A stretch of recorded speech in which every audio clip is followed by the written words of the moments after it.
Okay, friends, you might just want to grab pen and paper for notes because Carla Denham could write a book on raising independent, bold, beautiful, and kind daughters. Carla and Kelsey's journey together has been difficult, it's been inspiring, and it's been a whole lot of fun. And we talk about it all in this conversation. So I'm going to set the scene a little bit because it is a stormy day in Nashville, Yes, but it's also kind of dark and cozy for this conversation, which I'm so excited to have with you. Thanks for being here. Oh, happy to be here. Yeah, this is going to be great because we're going to get to talk about your favorite subject, your beautiful daughter, Kelsey. My daughter. I love it. So she fascinates me in so many ways. I've heard her describe herself as a people pleaser and wants to say yes to everyone and a peacemaker. But then the other side of that is this fierce, bold, independent girl that we see. And I think it's the most interesting combination. Welcome to my life.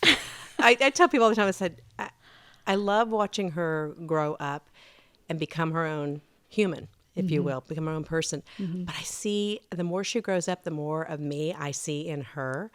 And sometimes it's kind of scary. It's like, oh, I know where that goes. Don't go there.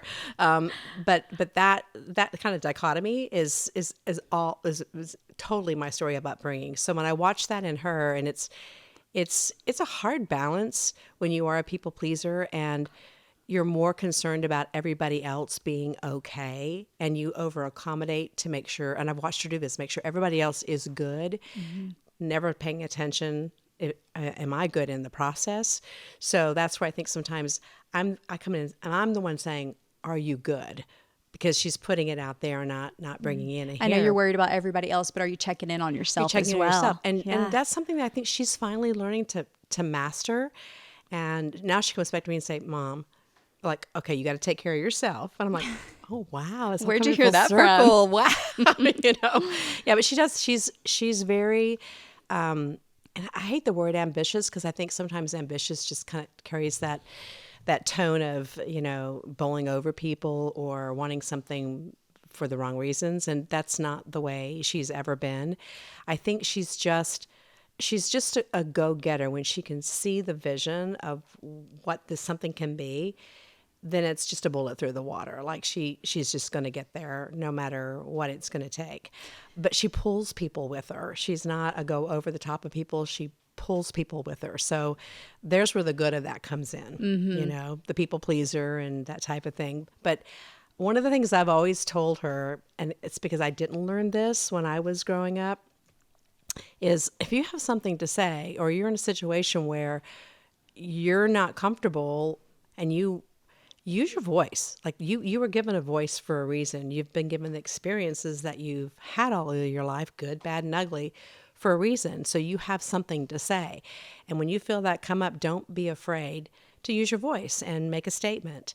And it's taken a while for her to get to a place where she's comfortable using her voice and to be able to say what she really feels and to be able to speak up for herself, speak up for others. And so it's just, I'm watching her use her voice. Yeah. And we're listening to her use her voice in the way that she uses her life experiences in her songwriting and the music that she chooses to put out, which also has an element of, boldness in there, whether it's the girl anthems that we all love by Kelsea or, lost love or whatever the topics are. But has she always been a child who expressed themselves through words, whether it was, writing or poems or songs, lyrics, those types of things? Because, my relatability in that is we've always kind of joked with Connor, my son, and in that we may not know what's going on with him, whether it was over a girl or frustration with friends or whatever it may be. But if we were patient enough, we'd get to hear the song about it. Yes. Well, and she started with journaling, like writing notes to people. And she's always been really good. I think back when she was growing up as an only child, and I was so determined she wouldn't have the only child syndrome. And I hope people never look at her and think, oh, I hope they don't, because I want her to be. You worked hard for that not to be the case. Her, yeah. Mm-hmm. And maybe actually too hard. And I probably made her do more than a normal kid would have to do just because I wanted to make sure she wasn't entitled, didn't feel Yes. entitled to things, you know. Yeah. So, but she was so good, like with all the neighborhood kids. She was that person that was like somehow, but always like a magnet. All these other kids would just want to come. They'd want to come up and play, and they'd clean her room for her.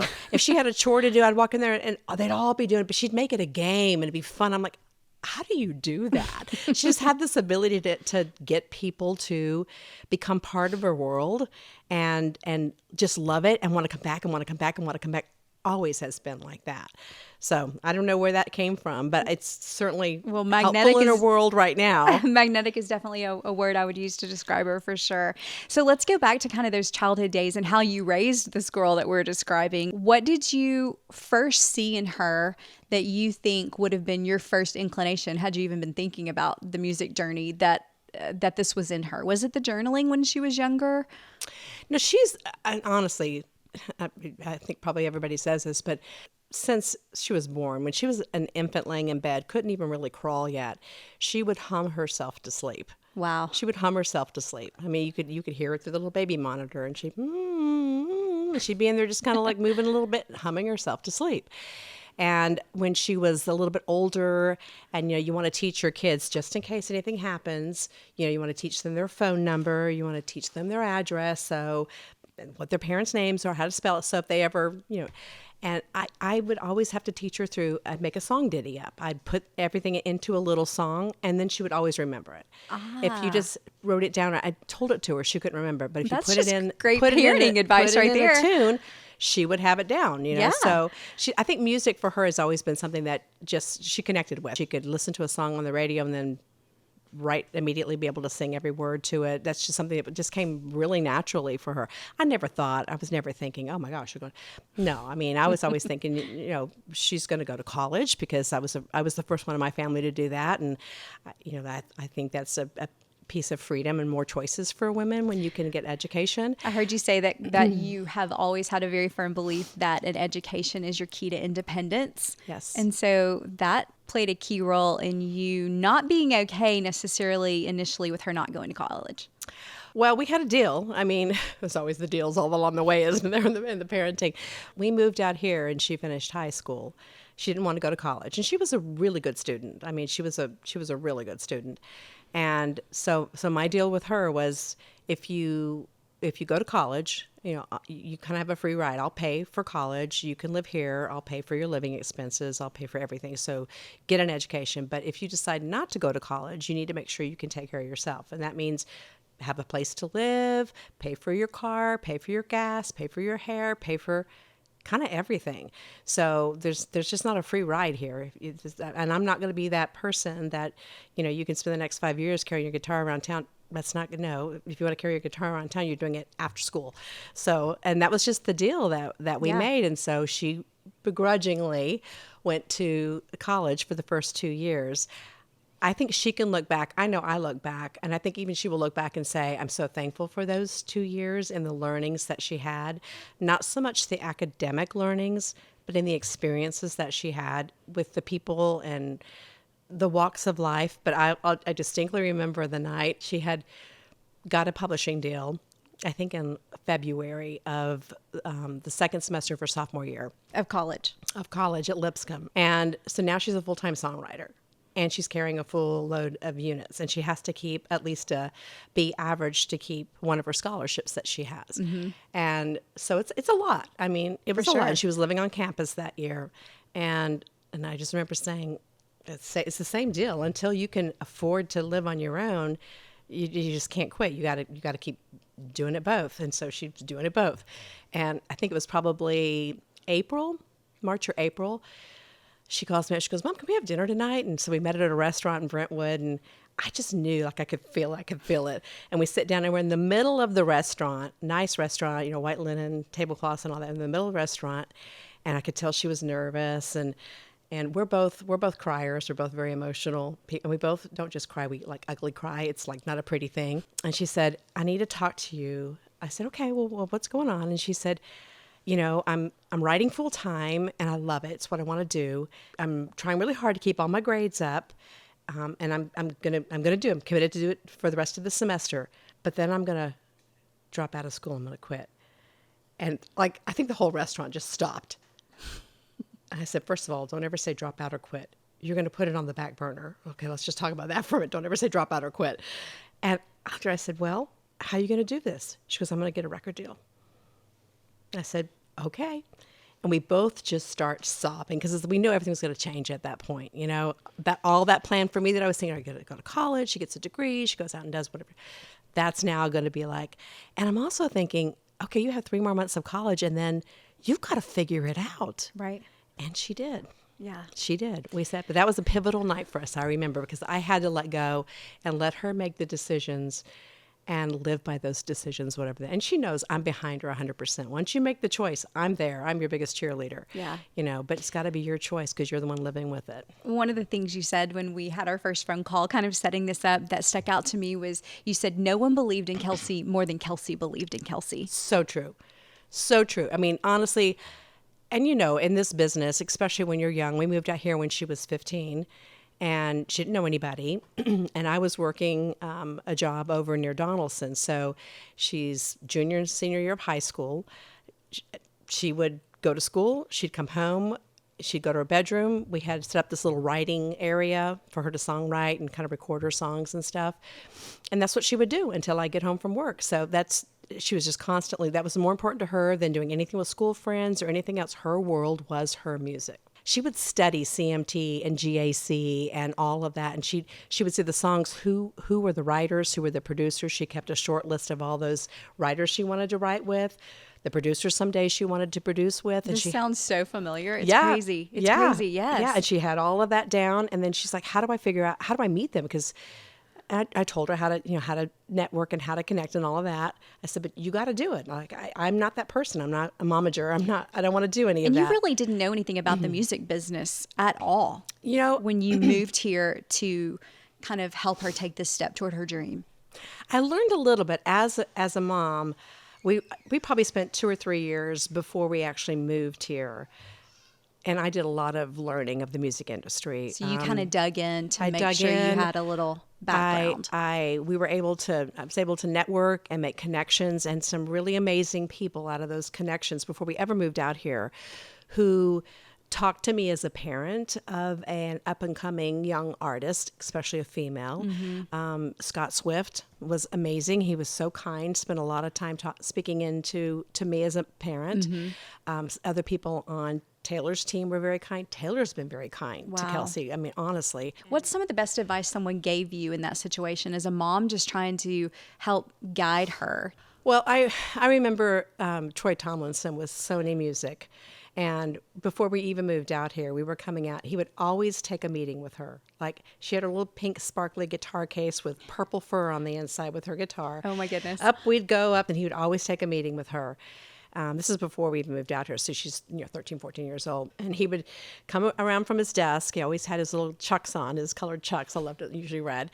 And he would sit in a chair equal with her, and he'd say, okay, what you got for me? And she would take her guitar out, and she would sing the top 2 or 3 songs she'd written since she had last seen him. And he would talk to her like a coach and give her some feedback on the songs. But then he would talk to her almost like a mentor in a fatherly kind of way. And he had worked with a lot of young female artists. I think it was truly more how to be careful, how to always make sure that you had somebody else with you when you went into writing rooms, wow. and that you're going to hear a lot of no's. That's okay. It only takes one yes. Yeah. And I remember I think the best piece of advice that he and so many other people said is, write until you have songs overflowing out of your guitar case. Like you have more songs than you know what to do with. Yes. Because when it hits, there's not going to be time to write.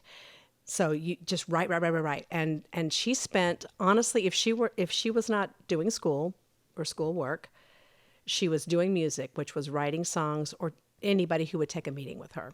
Anybody. And it was hard when you're young. Nobody wants to write with you. Yeah. It's just really hard once you get your first foot in the door. But she learned how to do that. She learned how to take no's and be persistent. And so when we say nobody believed in Kelsea more than Kelsea, there were times I would come home and she'd be in a fetal position on the floor, just like, it's never going to happen. It's not going to. And I'd be like, you know what? get up, dust yourself off, because it's never going to happen if you stay right there. Wow. You know, so, and she would always. Yeah. And it would break my heart, you know, because again, it's like, oh, this is such a tough business. You really just want to crawl up in She the floor with believed in her. this more than I did. She truly did. She truly Wow. did.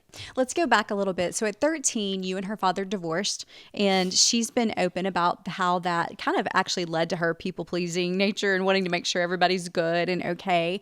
And then did that somewhat, this is an odd way to word it, but did it somewhat open the door for you as a woman and as a mom to make that move to Nashville, to come here and to take that next step with Kelsea? Or what was the trigger that was like, okay, we're going to do it? That definitely played into it, because now anytime you go through that kind of a family situation, you know, you're on a new trajectory, and you've Yes. got to figure out what that new chapter What's looks next? like. Yeah. Yes. And in the process of all of that happening, and it was a young age for Kelsea, it was a hard age, 13. She's, you know, she's middle school and going into freshman year of high school. It's a really tough. We talked about how hard those years are anyway. Tough time for her. And it was hard for the two of us. It was pretty much she and I against the world. Family was not there for us.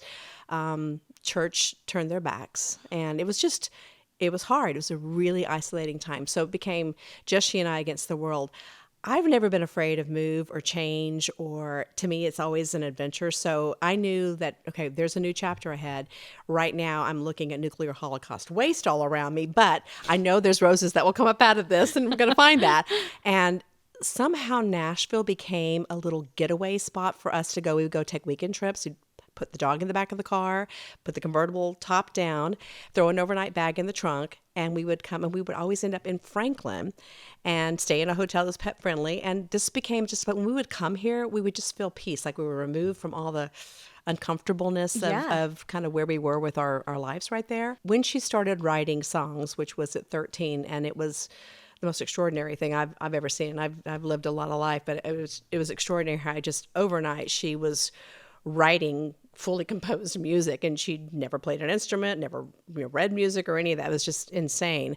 I think in all of that, it was becoming more and more clear that she had been given a gift and she had a path ahead of her that was not going to happen in Knoxville. I was at a stage in my life with pivoting into a new chapter where I was looking for the what's next for me career-wise. I'd been running my own business and I was ready to do something different. I wanted something more purpose-driven.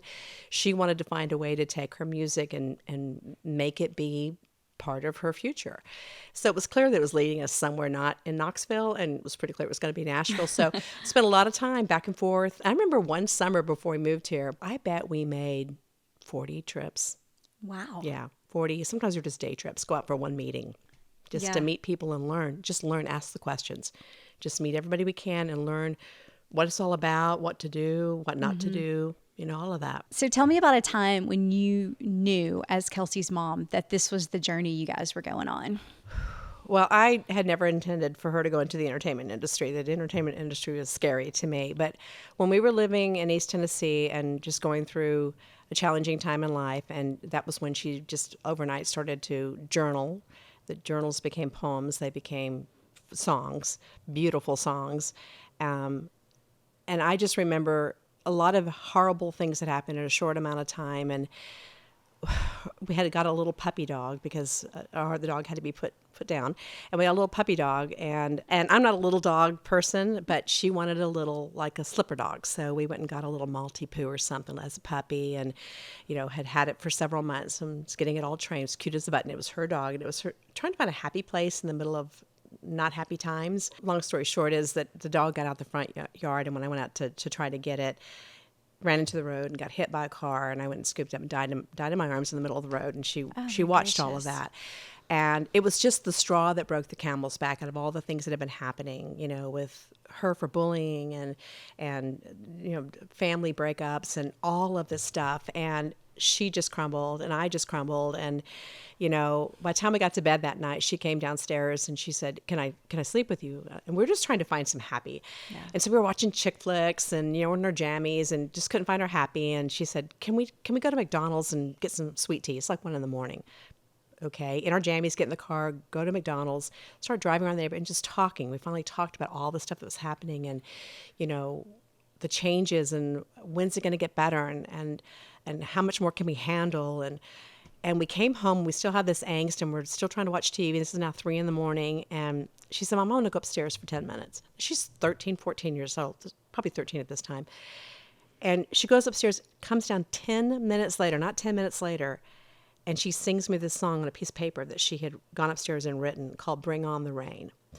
And talking just about how, thunder and lightning, will make this noise, but it won't bring me down.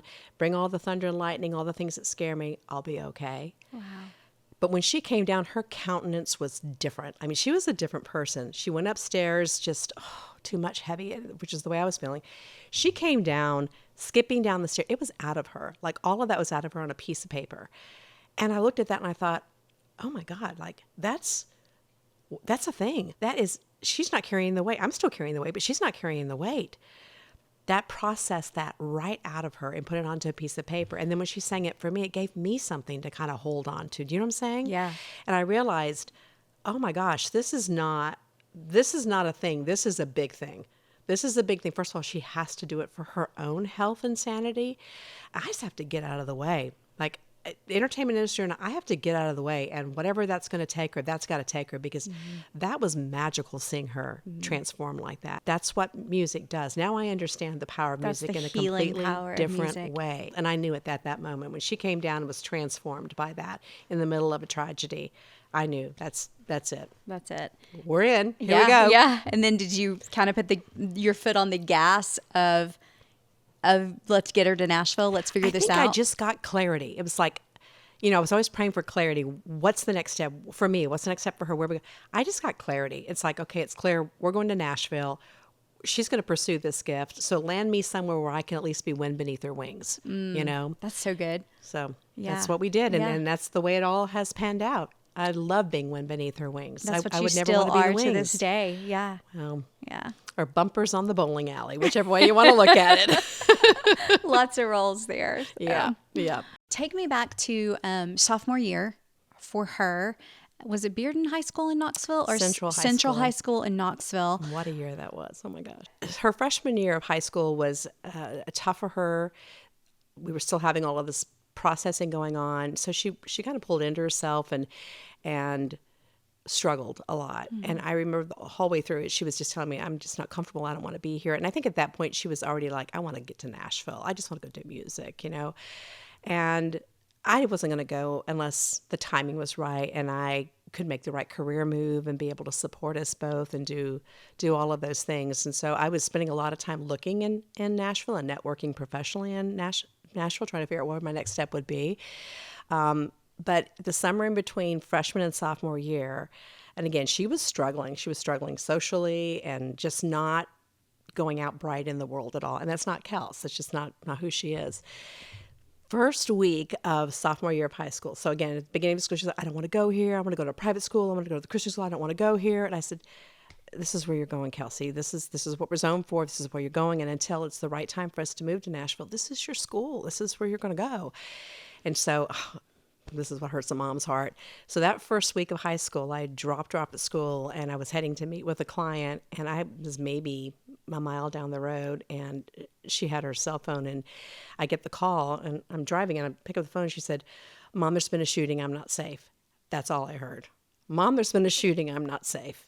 And the phone went dead? Yeah. And my heart went, I can't even tell you. I flipped a Yui in the middle of a busy intersection in morning traffic. Didn't care. I was on the horn. I bet you did. And by the time I got back that mile to the school, all these police cars are passing me.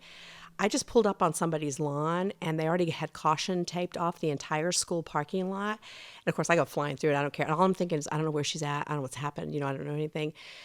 And probably good that I didn't know until hours later, because they took all the parents over to a church and held us until the kids got processed, which means they had to all go through and talk about what they heard, what they saw, and all that.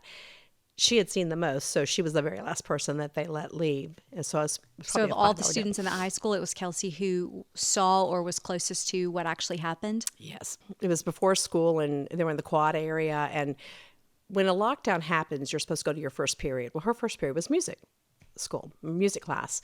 And it was way across the quad. And she saw this boy walk up, and she was talking to her friend and walk up to another boy, and she heard a pop, and she looked over there, and he had shot this kid through a water bottle, and that's the pop. And he walked away, and she sees this 10 feet from her fall to the ground and starts to bleed out. Wow. Yeah, and somebody yelled, and a teacher came. There's only one teacher who was there that early, and they put it into lockdown. So the alarms go off, tell you ready, go to your first class, and she froze. Trauma. What do you do? Yeah. Fight or flight. Well, she froze. Yeah. She froze, and she couldn't move. And so everybody went to they locked down, and she just stood there watching this young man. The teacher was holding this young man who bled out right in front of her, and she couldn't move.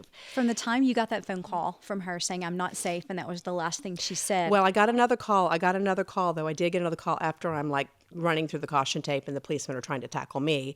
And I get a call from her. She said, I'm finally in a room. I'm okay, Mom. So I knew she was in a room. Okay. But what I didn't know until later is that when lockdown happened and she froze and didn't get in, they locked down. So your doors are locked. They're not supposed to open them because you don't know where the shooter is, how many there are, or anything like that.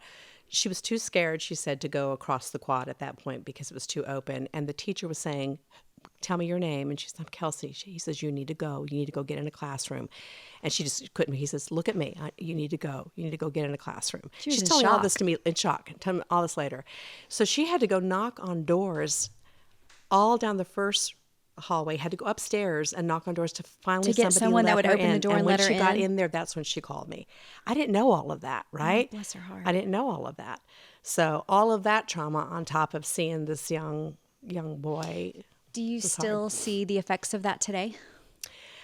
She's been through a lot of therapy, and we all talk about, I think therapy is something that's talked about more. Mental health is talked about a lot more. I think the stigma's coming off, and I'm very thankful she talks about it. Amen. I'm thankful that she's been going through therapy.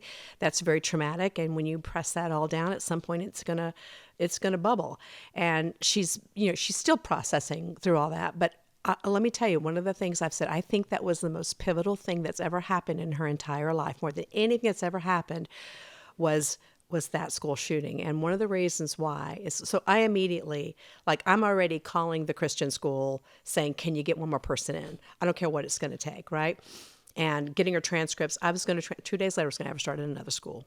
She went back to the school the next day with the trauma counselors. But the following day, she was supposed to start at the new school. And she sits me down that night and she said, Mom, I know you want me to go. I said, no, that's a school you've always wanted to go to. She goes, and I know I said I wanted to do that. And I know if I go there, my faith will get bigger. And, but look where my light's shining. If I can stay here, look where my light will shine. And I looked at her, I said, oh my God. I mean, she goes, Mom, I've been praying about it. And this is where I need to be. This is where I'm supposed to be. Wow. And as a parent, now I'm like, I don't want you to be here anymore. I don't feel safe for you being here. But, But how do you deny that strong I've learned statement not of to, her anything saying that comes from faith or God, I just have to step aside and get out of the way. Yeah. And I mean, literally could have knocked me over the feather though. And I had to undo everything I had done. Literally, we pinky promised. I said, you pinky promise me. I said, you look at me right now, you pinky promise me that if you stay here, it's not going to be like last year. You're going to go and you're going to rise up and you're going to be all you can be. You're going to be bright. You're going to be Kelsea. You're going to be strong. And you're going to make that your school. You're going to own that school. That's going to be your school. And she did. It changed everything. She got into the music program, into the Bobcats choral program was incredible. The performing arts, she did all of that. None of that was happening before.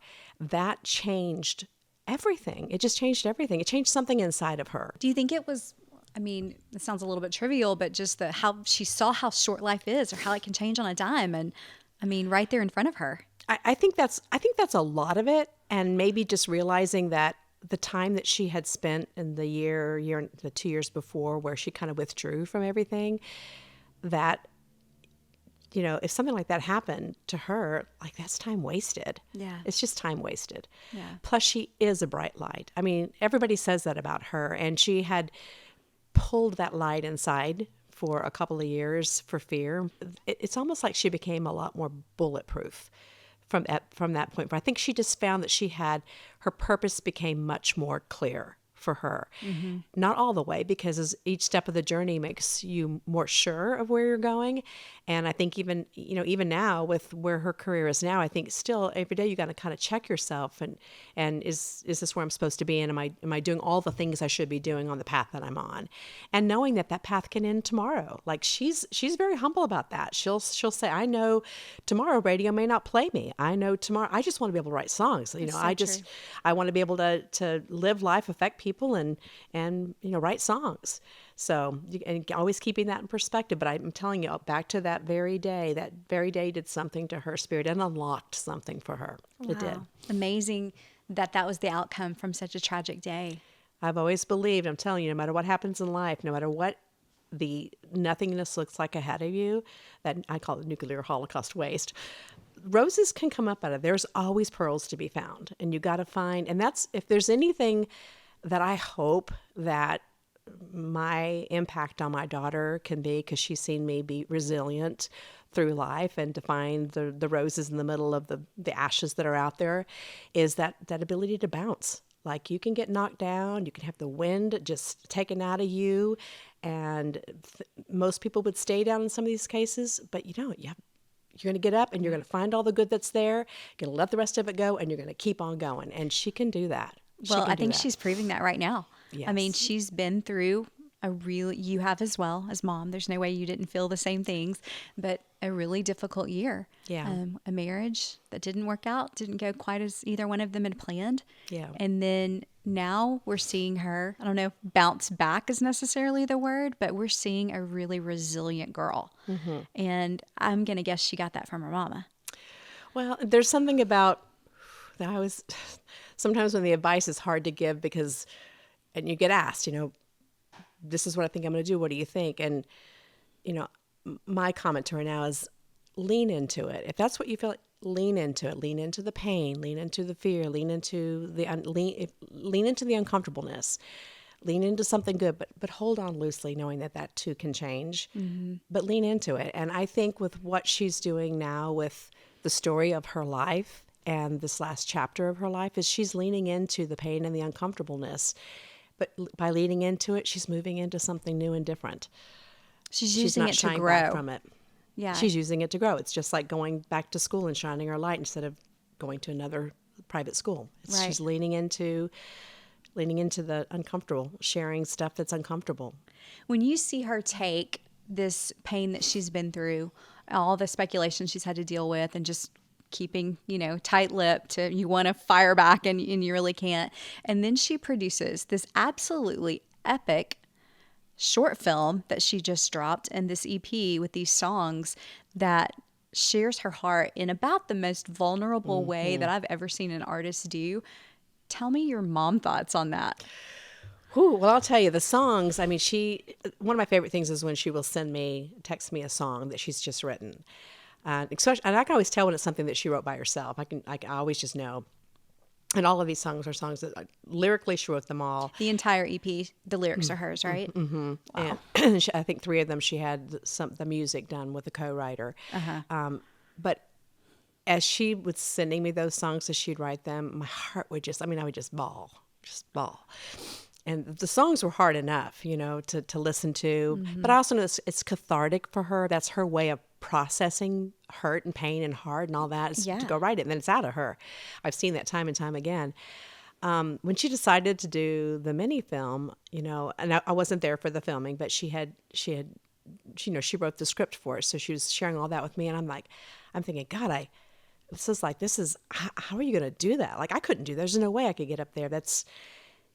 If she'd have hired an actress to do that, it still would have hurt for me to watch it, but to watch her acting out what she really felt and experienced was just, it's that blend between I'm in total awe, like when she showed me the piece, total awe, and like I just wanted to just take her and just put her in a plastic bubble and let's just go away somewhere, away from the world, just see everything she'd been through, actually a physical manifestation of it. And the vulnerability. I just, it just feel like I watched that film and the pain on her face. I've seen that pain. It's real pain. I mean, that's real pain on her face. Not a whole lot of acting going on in there, is there? That was a hard day for her. Yeah. It was a very hard day for her to do that. I can't imagine. Is there any part of you, not that it would do any good because we know our roles as moms, but when you would get the preview of these songs, was there any part of you that said, Kelsey, you're not going to put it out, are you? Oh, no, I do. I mean, listen, that's part of I have one job, that's to protect her as a mom. And I have learned over the years, Kelsey has steely resolve, comes from me. She comes by that honestly. She's fiercely independent and strong-willed. And I understand her because that's the way I was growing up with my family too. So I've learned how to offer my advice instead of telling her what to do. So yeah, even through this process here, I felt like this was a bit of a risk in so many ways, because again, you're putting something out there and people don't really know, and it's not really something that's theirs to know. You're choosing to share this. She doesn't owe anyone anything. That's right. And that's what, it's interesting. It's fascinating how fascinated people are with her love life and who she's dating and what she's doing and all of the things. But she really doesn't, anyone in the public eye doesn't really owe anyone all those details. But you know what? I bring it back to, I remember when she was growing up as a kid, when she got old enough to go do things with friends or spend the night at her friend's house, I'd always say to her, last thing I'd say before she leave, remember who you are, Kelsey. Like, how you were raised, what you know is right and wrong. Mm-hmm. Remember who you are. With the finger, I always remember who you are. And when we moved out here, and now she's moving into a different space, in the music space and the entertainment space. And then I was always, remember who you are, but remember why you're doing this. So it's not about, and for her, it's never been about fame or fortune. That's never been a driving force for her. So the why you're doing this is know that you were given a gift. And you have a purpose with that gift. So when you're given these opportunities, you gotta go back to your purpose. And what are you doing with this that's going to make a mark on the world? So even I think with this EP and this mini film, I had to get my viewpoint, my perspective on that being, okay, think about, because her music affects me, and I'm obviously a different generation. It affects my friends. I knew this would have an impact on so many women of all ages who have struggled with finding their voice, having courage to walk away from something that was unhealthy, being bold and brave, just all of those things. And I was hoping that that's where the music would be received, but I know that was the purpose that she put it out for. Right. One is it's cathartic for her. That's writing it does that, but to put it out to the world means now you're offering it up to somebody else. So you're hoping that will be received in a way that helps other people maybe go through similar situations and learn and be brave and be strong. And she's already and be hearing a lot of that. You guys are hearing. Well, needless to say, the night when it came out at midnight, I'm looking at this, and I wake up again at 3 and I'm reading all of the comments. I'm thinking, oh, thank God people are receiving it well. Yeah. They're receiving it well. How much do you pay attention to the chatter and the comments and the threads and all the things? Well, anybody goes to look at my Instagram account, I am not a social media person. I don't post hardly anything at all. And there's a lot of reasons for that. I mean, I'm a mama, and I raised her, single child, single parent. And so she's the greatest gift I've ever had. Mm-hmm. So it bothers me when you see people, it bothers me in general when people do stuff like that. You say ugly comments publicly about somebody you don't even know. Right. It's like that just irritates me. Of course anyway. The mama bear is going to come out in that. That's I've never been one to comment or do any of those things. I did it the other day though. I did. Did you really? It was just infuriating me. Good for you. And it wasn't even about the EP, it was before the EP, but and I just flashback. And I have to be careful because people know who I am, that I'm her things that I put out there. I don't want to embarrass her or anything, but it's ridiculous. It does make me mad. And so you had it. You were just like, I'm firing back. Just one person. I just did one. Did it feel good? It felt so good. And then I had to go back a few days later to see if anybody had commented on my comment. And they did, which was all positive. All positive and supporting you for clapping back. Because guess what? Good for you. Use your voice. There you go. That's what you taught her. Mm-hmm. Yeah, you were just putting it into action. Mm-hmm.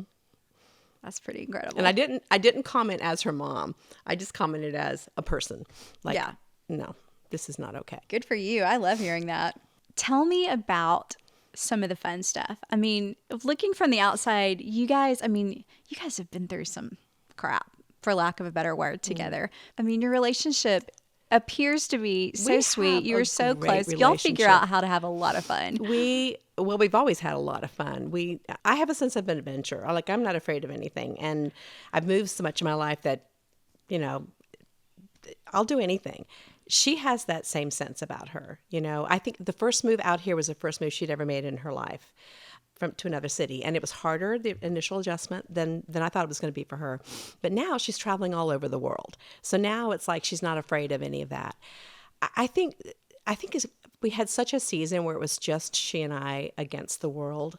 And we had to learn to balance hard things and with fun things. So my mama taught me how to make fun, just make fun. So there's things that we have done as traditions, Kelsea and I, since the very beginning. I mean, we have our Christmas tradition of PJ Day, and we started on Christmas Eve, and sometimes we do it on Christmas Day, but Christmas Eve, I buy PJs, and sometimes they're cute, and sometimes they're not. Everybody waits to see what's the PJ I know, day going to be this year. And that morning, Christmas Eve, we open them up and don our PJs, and sometimes it's dogs and all.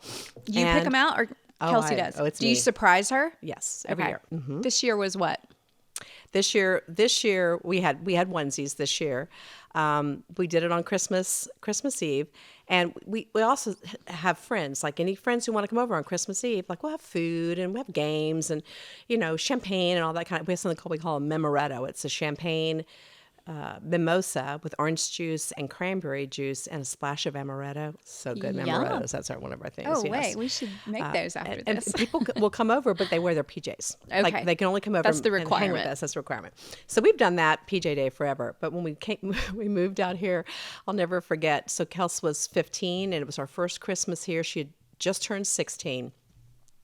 And she had a little Jeep Liberty that I'd bought her, and her key, the electronic key, wasn't working. So it's PJ Day, it's Christmas Eve, we're in our Christmas PJs, which were cute. They were cute that year. But they're like thermals kind of a thing. It was very obvious they were PJs. Oh, yes, they were definitely. And hers were pink and mine were red. And I remember she had her hair in braids and I had my hair in a ponytail, no makeup. It's Christmas Eve, and her car won't start. She has to, go do something. And I said, well, call the Jeep dealership. It's just down the street, and see if they're open, if they can replace your key or fix it today.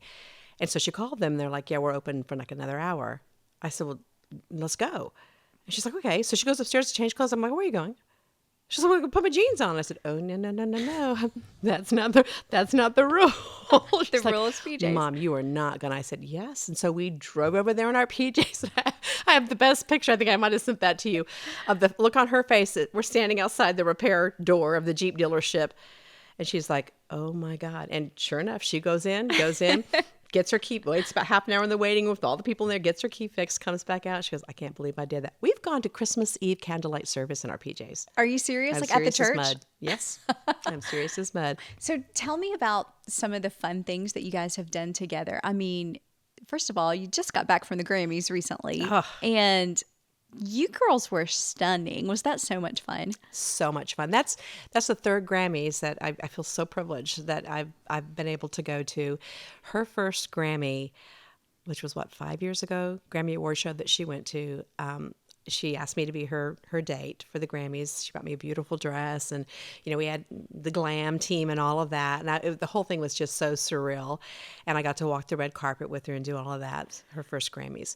Then the second Grammys, of course, she was married, so she had her date for that Grammy, and I brought a friend and did a different, but went to the Grammys. So she asked me to be her date again for this Grammy. So again, same thing. It's just, oh my gosh, there's something about. It's not about winning the award. And again, to be honored that she's even nominated is just incredible, right? Yeah. But it's the whole experience of being there and the energy that's there and all these people. This is the best of the best of the best in the music business. You're here with them. Mm-hmm. And just to be a fly on the wall is amazing. But this year, the Grammys, she had the most beautiful bright yellow gown. It was so beautiful. I just have decided it's not most blondes' color, but I think it's Kelsey's color. Oh, she looks it's amazing in that stunning. bright yellow. Yes, it's kind of a replica of of what she has for her album cover, which is also one of the outfits in her tour. Yep. So had this beautiful dress made, but it has all these flowy trains and trails off of it, which are stunning, right? When you get set up for your picture, it's just gorgeous. Oh, yeah. But going through the red carpet with all the interviews and the cameras and this, and a lot of people, it's like, my job was to take the dress and to carrying keep the it from being train. stepped on and get her up to the platform for the interviews. It was so fun. I had so much fun. But she's so sweet because we go up to, they're like, Kelsey, Kelsey, Kelsey, and go over in front of a backdrop and snapping pictures and doing interviews. And, she would say after they were doing, get what they wanted, she'd say, one with my mom. And she'd pull me up there with her, and it'd just be like, oh. That's so sweet. Yeah. She's So proud sweet. of her mama. Oh, well, I'm so proud of her. Oh, I can only imagine. But she's that way, though. Kelsey is just that way. Kelsey is very outward. Like she's, like I said, she's the peacemaker, and she's the always taking care of everybody else, making sure everybody is okay. And I see that even like here she's Grammys and she's red carpet and she's been nominated for an award, and she's being interviewed, and she's still get my mom, including you, and Yeah. making sure you're having a good time as well. Yeah, That's pretty special. which is amazing. That's just Kelsey. Do you have a proudest moment of something that you've seen her do, either on stage or off? I think I don't know. When people ask me about proud, I'm proud of the songs that she writes. I'm proud of her not being afraid to lean into a gift that she's been given. I'm proud of her for keeping true to herself through all of this. And that's always my biggest prayer and wish for her, is that she can stay grounded and always remembering, again, why she's doing this, who she is, and what it's all about. I'm proud of her for doing all that. But, I remember, I think one of the moments where I got the tingles, actually two places where I got the tingles the most in this process, the music piece of her life. The first one, well, when she played Homecoming Queen acoustic set at the CMA Awards, just her on a little stage. I remember that. The Bridgestone Arena. And she played that acoustic, just her and her guitar, and the entire place was silent. You could have heard a pin drop. She captivated everybody. And I thought, and Garth Brooks made a comment that night at the end of the evening. I had just left with my friend. Kelsey was down in the back, and she had just left, and my phone blew up and her phone blew up. I said, "Did you hear what Garth Brooks just said?" And he had come up to receive an award or something. He said, "Okay, hang on for a second. Talk about Entertainer of the Year. Kelsea Ballerini, anybody who can quiet an entire arena with an acoustic guitar in your voice, that's an entertainer." Garth Brooks said that. Garth Brooks, yeah. That for me was such a moment, because just watching her do that, I thought, oh, I'm so proud of you. Just, that's as pure as it gets. You know what I mean? Yeah. Because she likes production and all that, and I like production too, but that was just about as pure as it gets. And then the other time was when Taylor Swift invited her to be her surprise guest at the Bridgestone Arena. And sing a song with her, and she got to come up on the hydraulic lift. And she's always wanted, that's one of her, she writes her goals down, little bucket list things, and she's just checking them off one by one. And that was one of the ones, that was the first time she got to do hydraulic lift and go up there. And watching her come up on that hydraulic lift, it was just like, oh, a moment. It was another bucket list moment right there. I can't even imagine what that felt like to see that. Do you remember Kelsea telling you when Kenny was going to feature on Half of My Hometown? I remember her telling me, of course, I'd heard the song. She'd already sent me the song when she first wrote it. And I remember telling Mom, "You're not going to..." And she does this. She's so sweet. Like, she texted me today and says, "Call me." And I call her, and she tells me something that hasn't been announced yet. But I'm like, oh my God, another bucket list thing. Here we go. It's coming up. But she'll always kind of call me and let me know. She calls me. She goes, "You're not going to believe this." But last night, I thought I had Kenny Chesney's phone number in my phone. And I shot him a text thinking, why not? Sent him the song and said, "Any chance you would want to sing this with me?" And he said yes. I'm like, you're kidding me. Oh my God. I was thinking that as cool as it is to have Kenny Chesney feature on anything, but you guys being from Knoxville and their stories paralleling just a little bit, I bet that was really special. Yes. And back in the day before we even had moved out here, again, all these things that she had thought, one day I want to do, one day I want to do. One of the things that she had is that she wanted to do a tour with Kenny Chesney. And she's going to be touring with Kenny.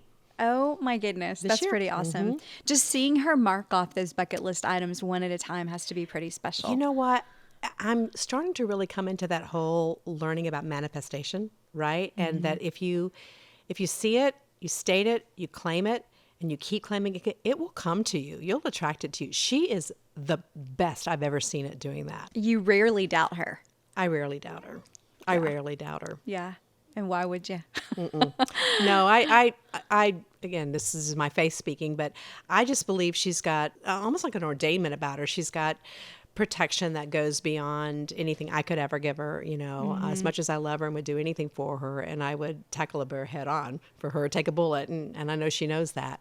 I just believe she has divine protection over her and a divine purpose for her. So I've learned to, just like I've had to learn to trust myself in life, even through choices that I made that later I kind of go, oh, why did I do that? Later I understand why that had to happen. Yeah. She's learned to trust herself too. And if she can trust herself, I need to trust her too. She's smart. She's a smart girl, got a good head on her shoulders, wise for her years and an old soul. And I know she brings good to the world.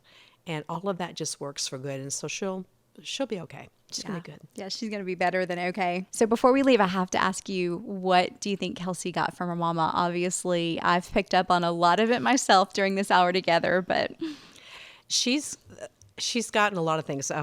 Resilience and bounce, her ability to adapt and to pick herself up, dust herself off, and keep going and find the good in every situation. I think she's got that. She watched me.